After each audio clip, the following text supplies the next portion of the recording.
Hi అండి.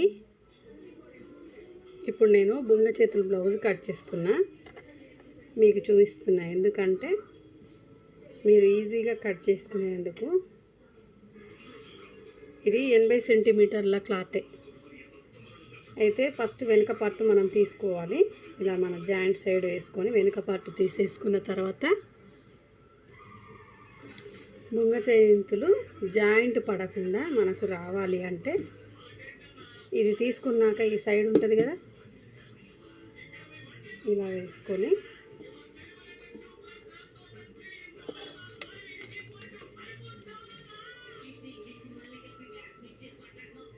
అంటే ఇది ఖర్చును 6 పొడవు, మళ్ళీ ఇక్కడ 2 ఇంచెస్ బెల్ట్ వస్తుంది అన్నట్టు.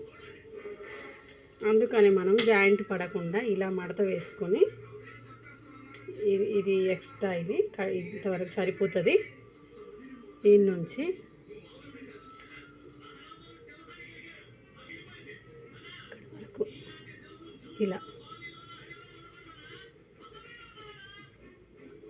ఇలా కట్ చేసుకోవాలి. ఇది ఖర్చు. ఇలా కట్ చేస్తే ముందు పార్ట్ కూడా ఇక్కడ మంచిగా వస్తుంది. ఇంత కూడా జాయింట్ పడకుండా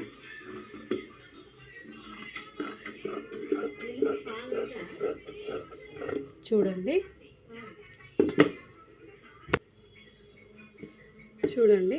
ఇలా కట్ చేస్తాను. గింత కూడా జాయింట్ లేదు. ఇది హ్యాండ్ అన్నమాట.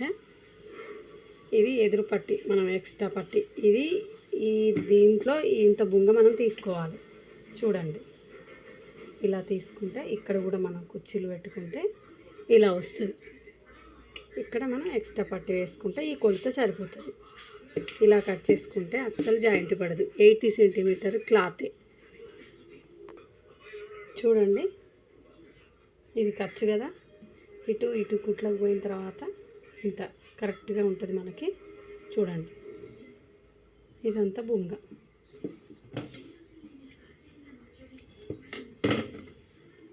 ఇప్పుడు ఇందులో ముందు పార్ట్ ఈజీగా వచ్చేస్తుంది.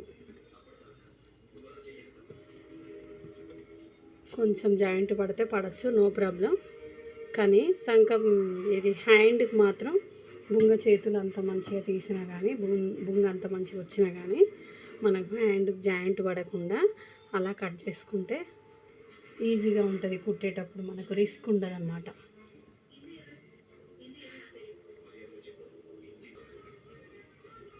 చూడండి, ముందు పార్ట్ కూడా ఎటువంటి జాయింట్ పడకుండా వచ్చేసింది మనకు.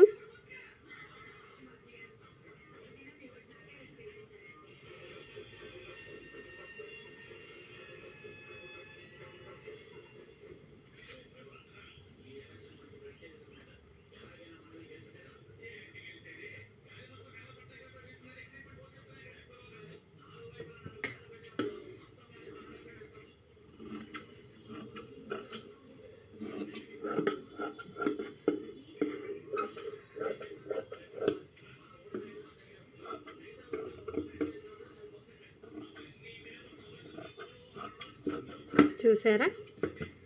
నా కటింగ్ నచ్చితే సబ్స్క్రైబ్ చేసుకుని నా ఛానల్ లైక్ షేర్ చేయండి. నా టిప్స్ మీకు నచ్చితే కామెంట్ చేయండి. చూడండి, బొంగ చేతులు ఇంకా ఇది మంచిగా నీట్గా కట్ చేసుకోవాలి. ఇంకా ఫినిషింగ్ ఉంది. బొంగ చేతులు ఈజీగా ఎక్కడ జాయింట్ లేకుండా మనకు వచ్చేసింది. చూసారా ఫ్రెండ్స్? మీరు ట్రై చేయండి.